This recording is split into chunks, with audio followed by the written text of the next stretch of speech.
TMC sportsman doctor Shantanu Sen সত্য কথা বলে দিয়েছেন একটা, তাই তাকে সরিয়ে দেওয়া হয়েছে পদ থেকে। কি বলেছেন? ওখানে একটা দুষ্ট চক্র আছে।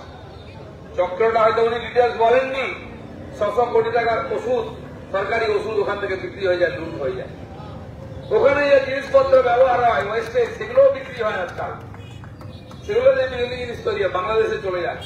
কারা করে একটা? এমনকি বাইরের মেয়ে নিয়ে আসা হয়, ওখানে ভর্তি হয়, ওখানে ব্লু ফিল্মের শুটিং হয় হস্টেলে। এটা জানার পরে যে প্রতিবাদ করে তাকে মেরে টাঙিয়ে দেওয়া হয়, তাহলে মাথা ফেলে দেওয়া হয়। হয় তুমি জেনে গেছো তো আমাদের সঙ্গে থাকো, ভাগ নাও, তাহলে তোমার বাঁচার অধিকার নাই। তাই বারবার ওখানে মারা গেছে লোকেরা, সুইসাইড বলে চালানো হয়েছে, কিন্তু হত্যা করা হয়েছে। সেই কথা শান্তনু সেন স্বীকার করেছেন যে আমার মেয়ের সঙ্গে তাই হয়েছিল।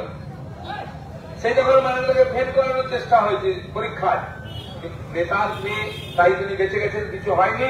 কিন্তু এই মেয়ে কিন্তু তা ছিল না, আপনার আমার মতো সাধারণ বাড়িতে মেয়ে ছিল। সে প্রতিবাদ করেছে। তাকে বলা হয় যুবক চুপ মুখ বন্ধ রাখো, আমাদের সঙ্গে আসো, কিছু তুমি দেখনি। তারপরে চুপ করেনি, তাকেও ফেল করানোর চেষ্টা হইল, তাকে ধমকি দেওয়া হয়েছিল, শেষ পর্যন্ত মেরে ফেলা হয়েছে।